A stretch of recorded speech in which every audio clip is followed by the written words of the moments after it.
Entonces empezamos el día de hoy, bienvenidos, y pues les comentaba que el nombre de Mateo, vamos a ver una serie de predicaciones sobre el libro de Mateo.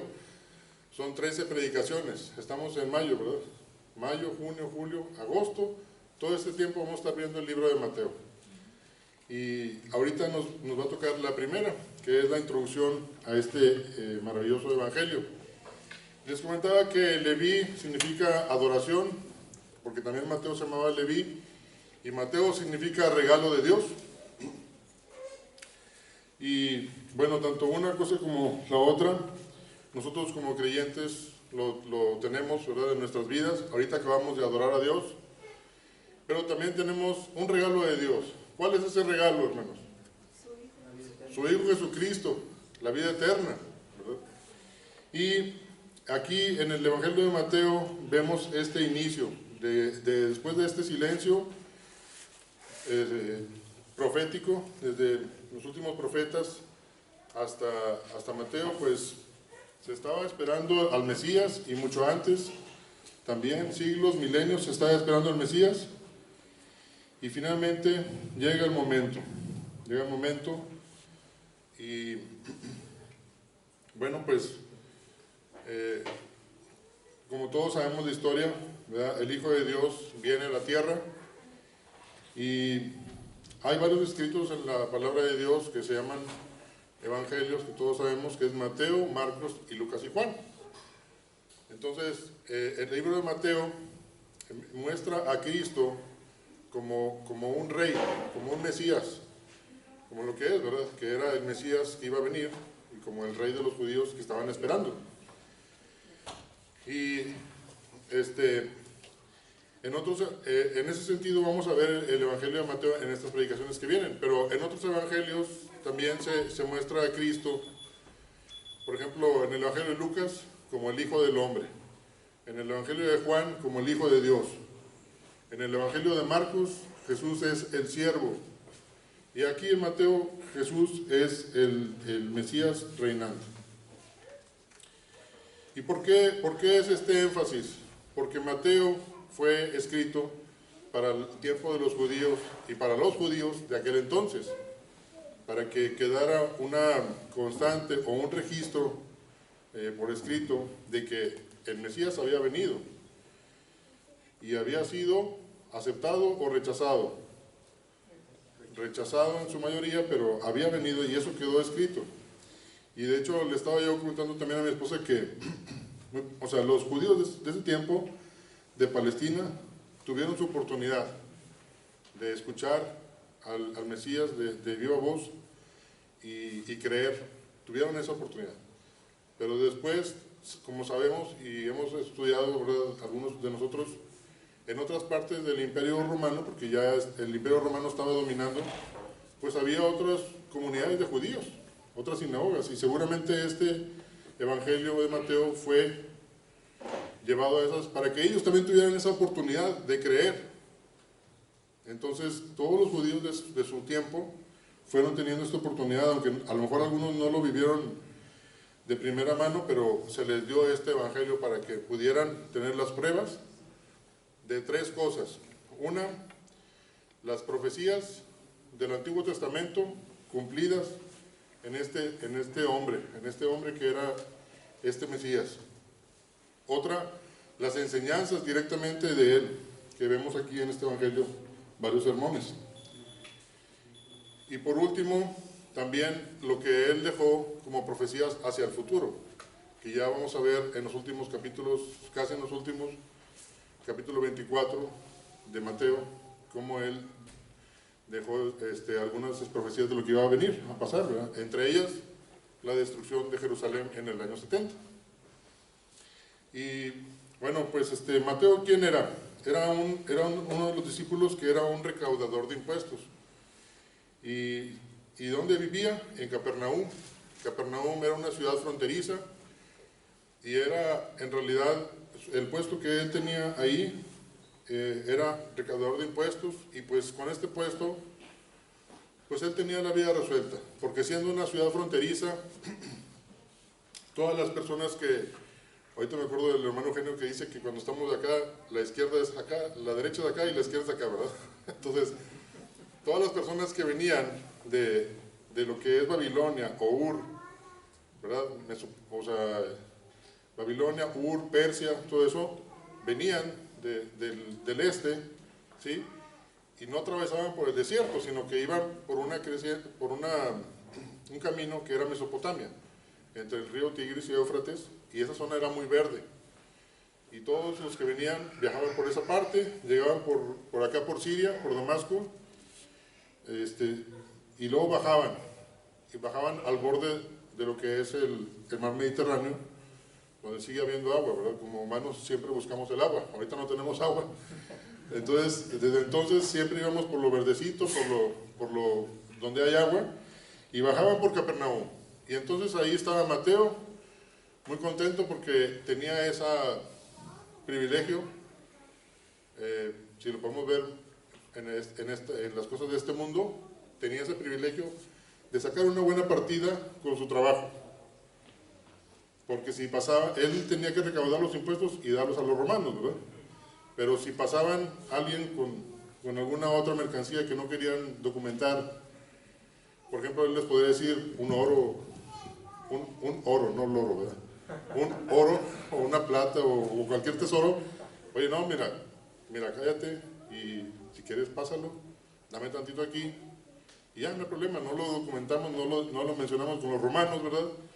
Y aquí, esa fue la manera que él se fue enriqueciendo, a costa de esas personas y a costa también del pueblo, porque también él tenía que recaudar esos impuestos del pueblo, ¿sí? Bueno, eso no viene exactamente en la Biblia que Mateo hacía estas prácticas, pero todo el mundo, toda la sociedad sabía que los publicanos hacían eso y eran mal vistos, y eran criticados y eran hasta odiados y señalados por su pueblo, por estas ganancias deshonestas. Y este hombre, Mateo, ¿verdad?, que contaba aquellos dineros, aquellas monedas, aquellos impuestos, fue invitado por Jesús en un día especial, fue invitado por Jesús a su ministerio, y vemos en la Biblia que él dice, que el Señor Jesús dice, sígueme, y se levantó del banco y lo siguió. Pudo haber sido también, ¿verdad?, que como el Señor vivió en la parte norte de Palestina muchos años, pudo haber sido que Mateo ya lo había escuchado al Señor Jesús, sí, y lo había escuchado y él seguía acá en su trabajo y había escuchado el Evangelio, había escuchado las buenas nuevas, pero llegó un momento en que Mateo estaba maduro para el discipulado, sí, y en ese momento el Señor, quiero comentarles que para cada uno de nosotros también Él está esperando que maduremos para entrar al discipulado, para que estemos listos para el discipulado. No sé si ya sea tu momento o no lo ha sido, pero Dios tiene un plan muy especial también para ti como creyente, para que lo sigas. Y hay que estar preparados para cuando Dios nos diga, sígueme.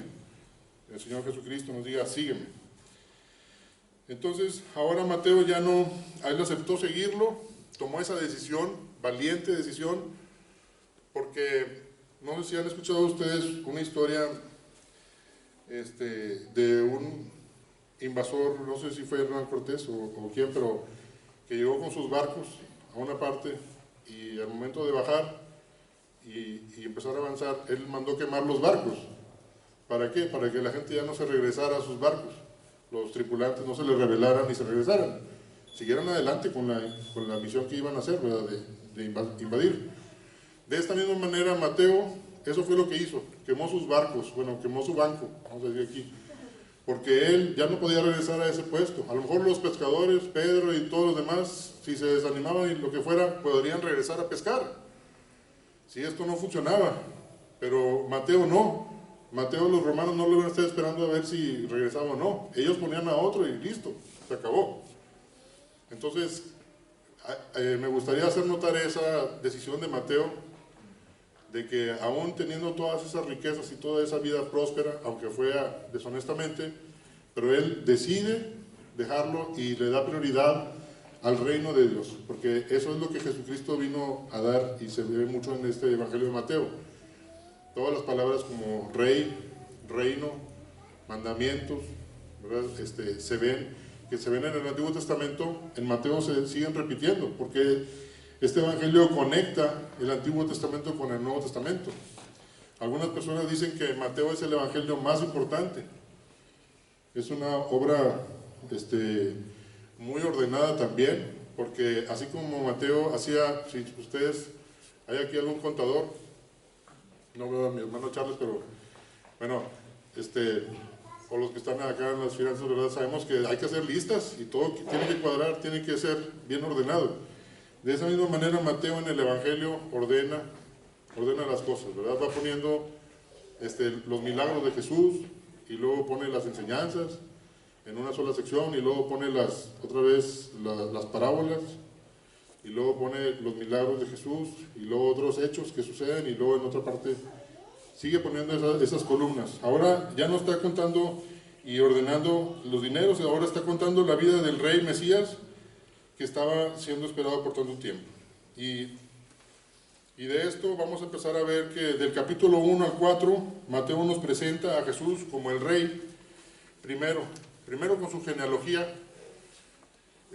Todo rey ningún rey se pone por sí mismo, ¿verdad? Bueno, ha habido casos en la historia que sí, pero generalmente tienen que tener una genealogía donde por derecho de nacimiento pues se va poniendo ese rey, ¿verdad?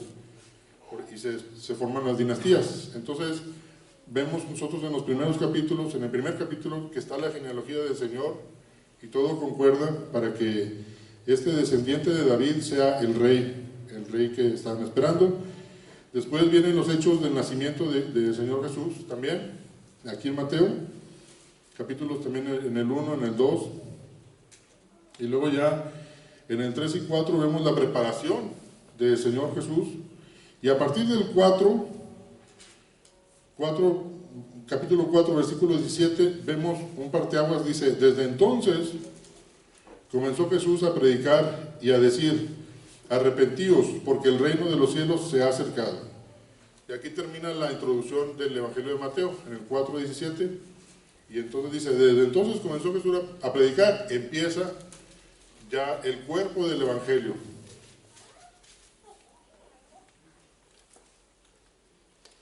Y empieza el Señor a predicar, y vienen las enseñanzas del rey, en Mateo 5 al 7, viene uno de los discursos, pero dio 5 discursos. De hecho, algunos han dicho que es por cada libro del Pentateuco, ¿verdad? ¿Cuáles son los libros del Pentateuco? Son 5, ¿verdad? Bueno, y aquí también tenemos 5 discursos que el Señor dio. El primer discurso viene en el capítulo 5, que es el Sermón del Monte, que es el más famoso. El segundo viene en el capítulo 10, que es cuando el Señor comisiona a los 12 apóstoles a predicar. El tercer discurso viene en las parábolas, en el capítulo 13, son las parábolas, perdón, y viene en el capítulo 13. Hasta ahí van 3 discursos, ¿sí? Y después de ahí, ya cuando el Señor también se perfila para ir a Jerusalén, a lo que es su muerte, todavía da 2 discursos más, que es la enseñanza de la grandeza y el perdón a los apóstoles, porque los iba a dejar a ellos y ellos todavía estaban peleando quién iba a ser el mejor. Entonces les dedica a ellos un discurso especial para eso, ¿verdad? La humildad, pone a un niño de frente de ellos y dice: miren, ese es el mayor, tienen que ser como él. Y ese es el cuarto discurso. Y el quinto es en el Monte de los Olivos, cuando empieza a decir las profecías de su segunda venida, del fin del mundo y de la caída de Jerusalén. Y ahí están los 5 discursos que el Señor tiene ahí. Y vemos que este es un rey que primero se presentó con su genealogía y con su nacimiento. Vinieron otros reyes también a conocerlo, ¿verdad? Otros magos, perdón, de Oriente, personas importantes, y ahora se nos presenta este Mesías con sus enseñanzas. Y aquí se presenta la doctrina básica en el Sermón del Monte, sobre todo, ¿verdad? Y él hizo énfasis en la importancia de sus mandamientos. Dice Mateo 5:19, dice: de manera que cualquiera que quebrante uno de estos mandamientos muy pequeños, y así enseña a los hombres, muy pequeño será llamado en el reino de los cielos. Mas cualquiera que los haga y los enseñe, este será llamado grande en el reino de los cielos. Y vemos cómo él pone énfasis en los mandamientos. Él no vino a descumplir la ley. De hecho, 2 versículos antes está el versículo clave del Evangelio de Mateo, que es el 17, 5:17, dice: no penséis que he venido para abrogar la ley o los profetas. No he venido para abrogar, sino para cumplir. Cada evangelio tiene o más bien, cada libro de la Biblia tiene un versículo clave, hermanos. Y ese debiéramos aprendérnoslo, porque si nos lo aprendemos, entendemos el contexto de lo que es todo el libro. Y en este caso ese se lo voy a repetir para que a ver si nos lo vamos aprendiendo. Es Mateo 5:17, y lo pueden ir repitiendo conmigo. No penséis que he venido para abrogar la ley o los profetas. No he venido para abrogar, sino para cumplir. Y así este rey viene y cumple esa ley, esos profetas, todo lo que ellos habían dicho, y enfatiza la autoridad de sus enseñanzas, porque hasta ese entonces, y pues es lógico, ¿verdad? Los mismos judíos, ellos, ¿qué vemos aquí en el Evangelio? De los fariseos y los saduceos y todos ellos, el Sanedrín. ¿A quién le daban más importancia? ¿A Cristo o a Moisés? A Moisés, a Elías, a Abraham. Pero aquí estaba uno que es el nuevo Moisés, que es el nuevo Abraham, ¿sí? Y que es más grande que todos ellos, y era Jesucristo. Entonces, Mateo lo que está intentando aquí hacer es, haciéndoles entender a los judíos de su tiempo que el hombre que está aquí, ahorita predicándonos, este es el rey, ¿verdad? El rey Mesías que estábamos esperando, y es más importante que los demás. Y entonces, también él enfatiza, el Señor Jesucristo mismo, enfatiza sus enseñanzas. O sea, al declarar, pero yo os digo, por ejemplo, si vemos en el capítulo 5, versículo 22, desde el 21 dice: oísteis que fue dicho a los antiguos, no matarás, y cualquiera que matare será culpable de juicio. Y luego dice: pero yo os digo que cualquiera que se enoje contra su hermano será culpable de juicio. Y así, en varias enseñanzas, en el versículo 28, 32, 39 y 44, sigue diciendo, pero yo os digo, pero yo os digo. Entonces se enfatiza, él mismo enfatizó la autoridad de sus enseñanzas. Y las mismas multitudes lo reconocieron como un maestro con autoridad. Vemos Mateo 7, 28 al 29, que dice: y cuando terminó Jesús estas palabras, Mateo 7, 28 al 29, la gente se admiraba de su doctrina, porque les enseñaba como quien tiene autoridad y no como los escribas. Entonces, había una diferencia, ¿verdad? De este personaje que es el Señor Jesucristo. Enseñaba con autoridad, era el rey. Y tanto así que cuando en este sermón, con estos sermones que él les daba, cuando los discípulos salieron a enseñar, sabían enseñar.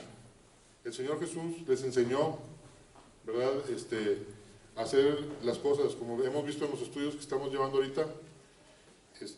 Los invitamos, por cierto, a seguir acudiendo, y vemos que, porque el siguiente estudio va a ser desde el que les delegó el trabajo, ¿verdad?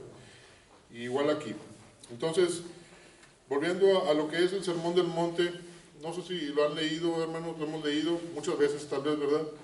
Bueno, me gustó mucho un comentario de un escritor que se llama César Vidal, que es un hombre muy estudiado, ¿verdad? En los idiomas originales de la Biblia y históricos y todo eso.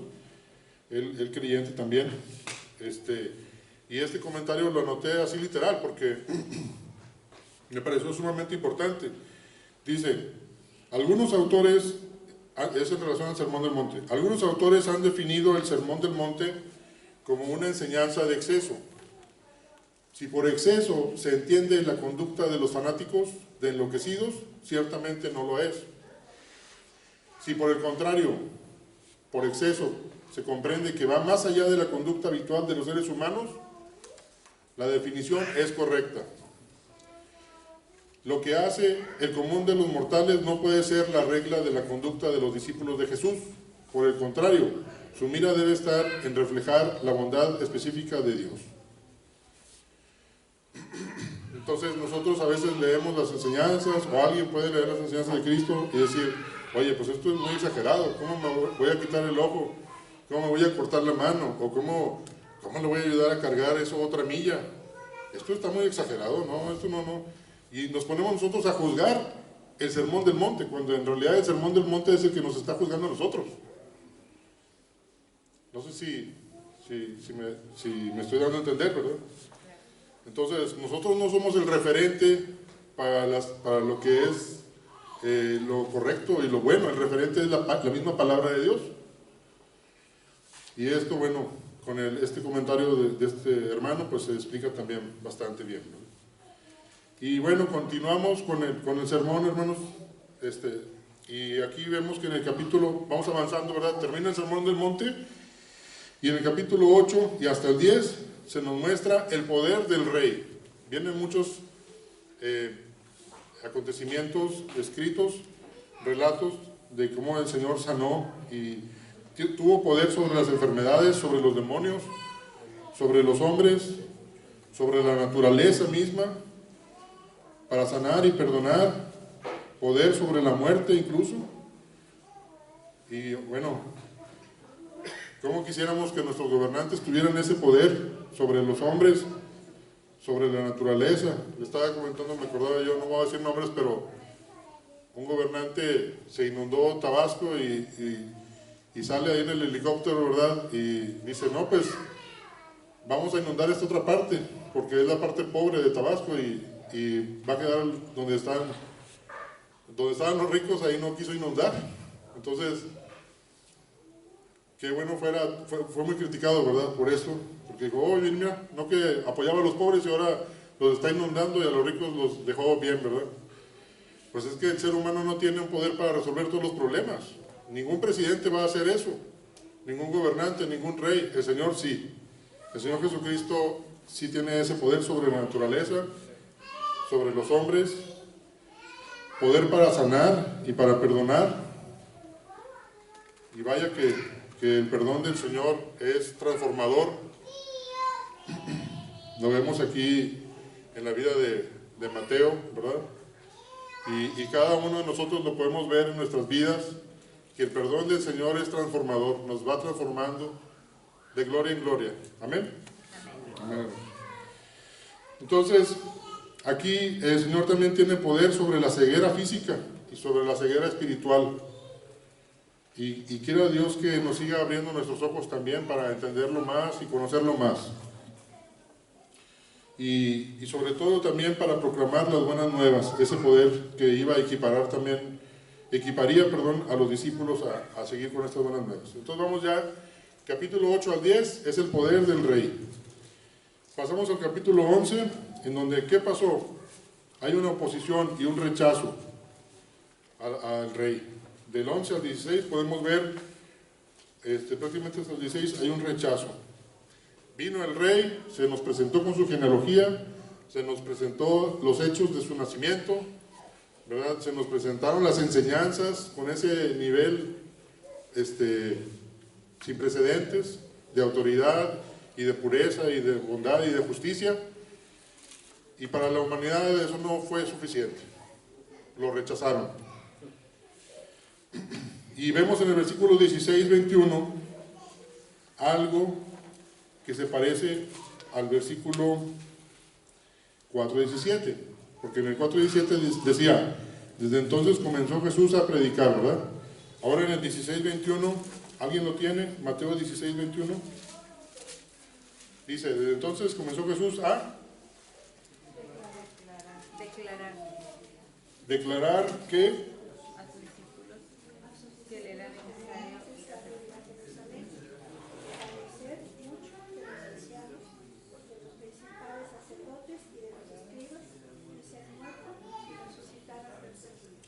exactamente. Entonces aquí dice que Desde entonces el Señor empezó a declarar que le era necesario ir a Jerusalén y padecer, ¿verdad?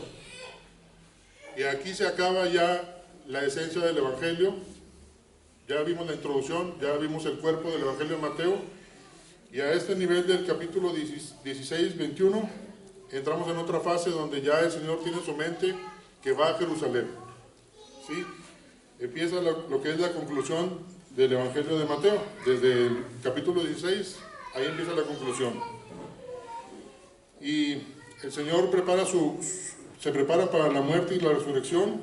Ya eso lo vemos en el capítulo hasta el 18, ¿verdad? Donde viene el penúltimo sermón que Él da, de la humildad y el perdón, porque esto tenía que dejarlo a los discípulos bien preparados para que supieran que debían ser como un niño, ya lo mencioné ahorita, ¿verdad?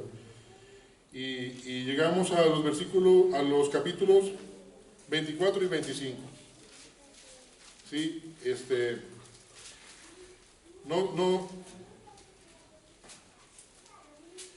Aquí en el capítulo 24 y 25, el Señor emite unas profecías sobre la caída de Jerusalén y sobre su segunda venida y sobre el fin del mundo. De hecho,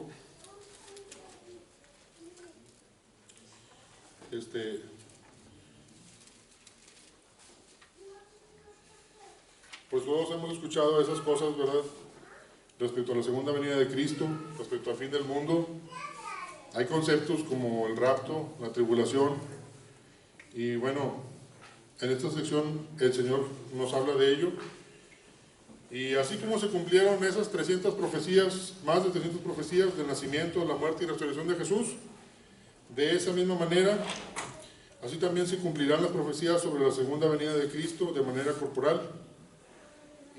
Pero, hermanos, no hay que sentir miedo, porque a veces yo tengo una amiga creyente, que no digo nombres, ¿verdad? Pero cuando hablamos del rapto le daba mucho miedo, y es creyente. Entonces, no, el Señor Jesucristo no nos dio estas palabras para que tuviéramos miedo, sino para que estuviéramos firmes y perseverantes y listos para estos hechos, ¿verdad? Y para prevenirnos de lo que iba a pasar.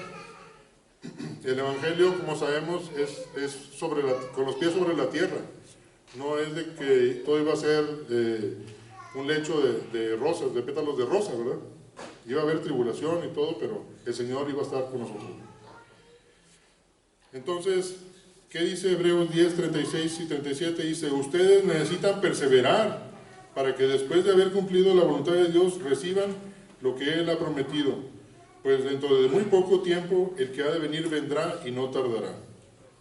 Debemos de estar perseverando, confiados en su paz, permaneciendo firmes, y el miedo no debemos de tenerlo, ¿verdad? Estamos en Dios. Y no conocemos la fecha, la hora en que va a llegar estas cosas. Bueno, si se ponen a leer, si nos ponemos a leer Mateo 24, voy a leer tantito unos versículos para que recordemos. Dice, ya, busquen Mateo 24, ¿ya lo tienen?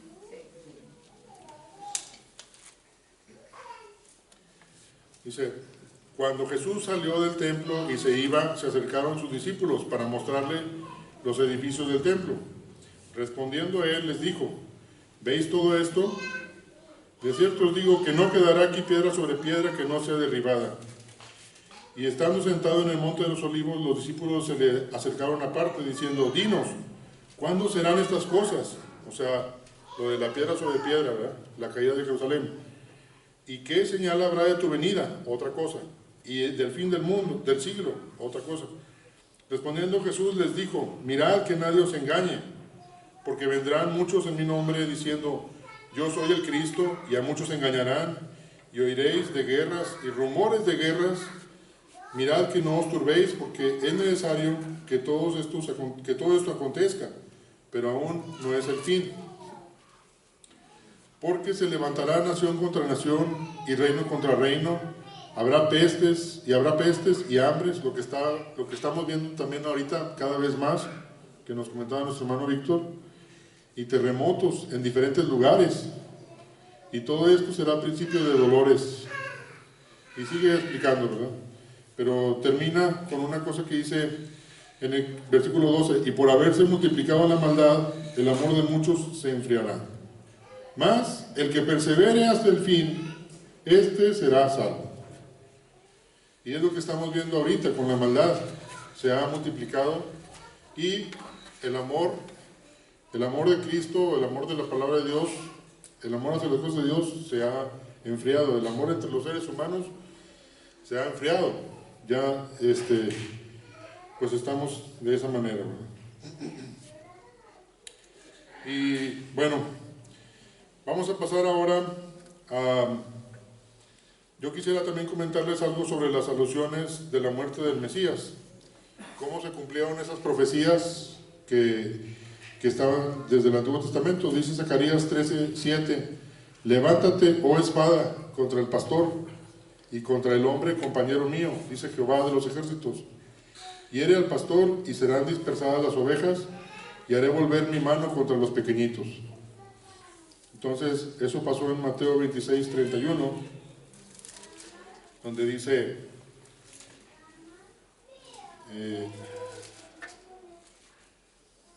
entonces Jesús les dijo, todos vosotros os escandalizaréis de mí esta noche, porque escrito está, heriré al pastor y las ovejas del rebaño serán dispersadas. Y luego viene Salmo 22:18, que dice Salmo 22:18, repartieron entre sí mis vestidos, y sobre mi ropa echaron suertes. En Mateo 27:35 vemos que eso pasó.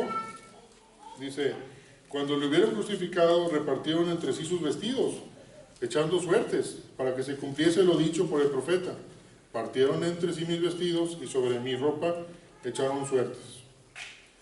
Luego vemos Salmo 22:7, dice, todos los que me ven me escarnecen, y estiran la boca, menean la cabeza, diciendo, y luego viene Mateo 27:39, en donde pasó eso, dice, y los que pasaban le injuriaban meneando la cabeza. Después vemos Salmo 22:8, dice, se encomendó a Jehová, líbrele él, sálvele, puesto que en él se complacía. Y esto lo vemos en Mateo 27:43, dice, confió en Dios, líbrele ahora si le quiere, porque ha dicho, soy hijo de Dios. Esto decían los fariseos que estaban ahí, los ancianos, ¿verdad?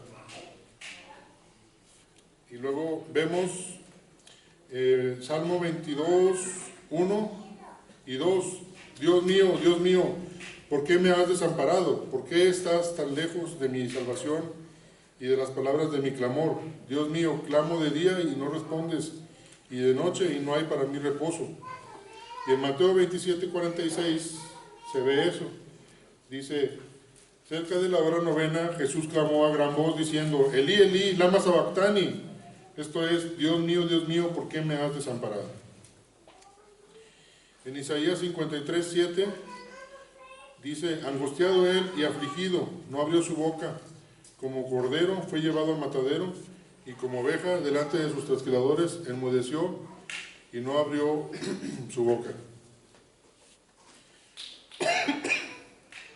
Dice Mateo 27:31, después de haberle escarnecido le quitaron el manto, le pusieron sus vestidos y le llevaron para crucificarle. Y cuando se van a matar a un corderito, pues le quitan la piel, ¿verdad? También lo trasquilan, le quitan todo y ya. Y acá al Señor Jesús igual quitaron el manto y lo crucificaron. Y aquí, por último, ya Isaías 53:9 dice, y se dispuso con los impíos su sepultura, mas con los ricos fue en su muerte, aunque nunca hizo maldad ni hubo engaño en su boca. Y vemos Mateo 27:60, ya es la última que les tenía. Hay muchas, ¿verdad? Pero vamos a nomás estas como ejemplos. Dice, y lo puso, hablando de José Arimatea, dice, y lo puso en su sepulcro nuevo que había labrado en la peña, y después de hacer rodar una gran piedra a la entrada del sepulcro, se fue. Entonces, aquí vemos cómo se cumplen las profecías y queda claro que es el Mesías, ¿verdad?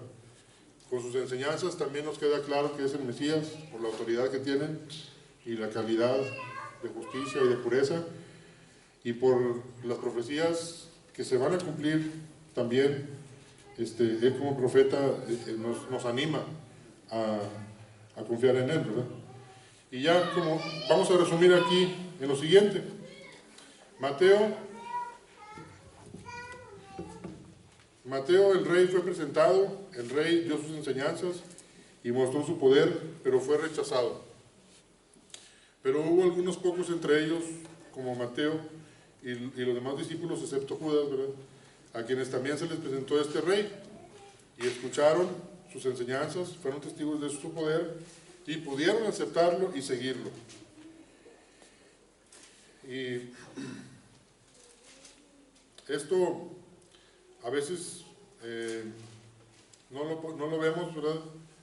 A veces pensamos que, no, sí, vino Jesús y hizo un cambio en toda la humanidad, todo, gracias a Dios, qué bueno que vino porque la gente, gracias a eso, pudo cambiar y aquí estamos.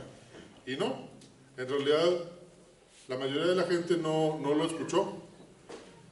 La razón por la que nosotros, tú y yo, estamos aquí hablando del Evangelio es porque los pocos que lo escucharon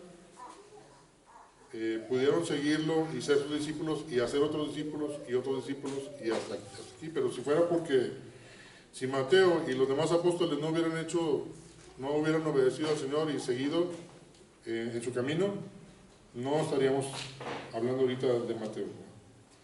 Claro que el Señor los empoderó, ¿verdad? Esto es a través del Espíritu Santo que Él les dejó. Y por ahí pasó el Señor por Capernaum, volviendo a lo de Mateo, y le dijo, sígueme, y fue cuando Él entonces le siguió por pura gracia y por el poder de Dios que obró en Él. Entonces, ¿estás tú ya maduro para el discipulado? ¿Estás listo para seguir a Cristo más de cerca? Hay una cosa que ya les dije ahorita, que es el poder transformador, el perdón transformador, ¿sí? Y todos nosotros hemos visto la gracia y misericordia de Él en nuestras vidas, que nos ha perdonado y tiene un plan para que usarnos en su reino, ¿verdad? Aunque no seas, tengas algún puesto en la iglesia o lo que sea, pero el Señor te quiere usar en donde tú estás. Y bueno, tal vez piensas que esto, si tú sigues a Cristo o no, como me dijo un amigo también, que para él seguir a Dios, las cosas de Dios son cosas personales. Pues sí, son cosas que nos atañen a cada quien, ¿verdad?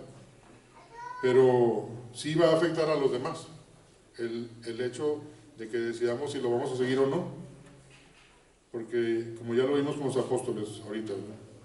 Y a veces tenemos esa noción de que no, pues no pasa nada si no lo sigo, el mundo va a seguir igual y la vida va a seguir igual.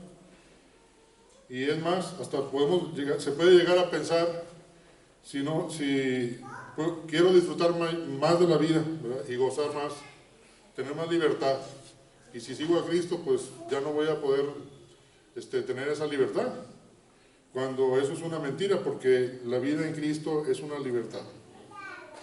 Y tus hijos y tus nietos y las siguientes generaciones que vengan se van a beneficiar de esa decisión que tomes de seguir a Cristo ahora. No nada más te va a repercutir en ti, ¿sí?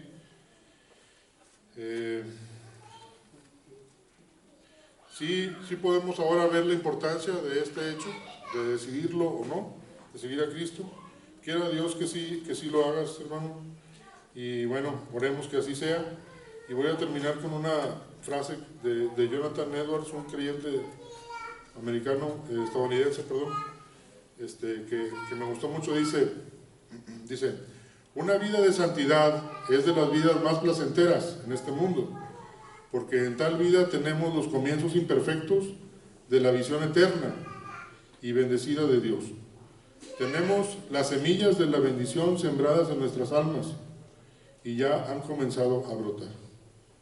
Y quiero decirte que este mensaje no es un mensaje moralista, porque no te estamos pidiendo que hagas hechos específicos o que cambies, porque sabemos que no lo vas a poder hacer si no tienes a Cristo. Solo te estamos pidiendo que sigas a Cristo y Él va a obrar ese cambio en tu vida, ¿verdad?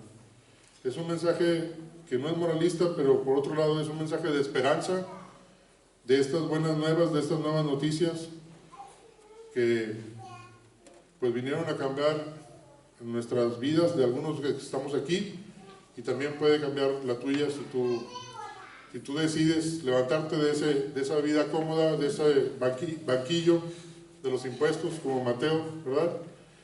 Y si decides hacer eso y darle la prioridad a las cosas de Dios, el Señor te va a ir dando una vida llena de gozo, de libertad, y que va a repercutir para bien en toda tu familia y en las siguientes generaciones. Bueno, hermanos, pues es la primera predicación de Mateo, y en la siguiente pues vamos a ver lo que es el nacimiento de Cristo, y en la siguiente va a ser la preparación del Mesías antes de empezar su ministerio. Muchas gracias.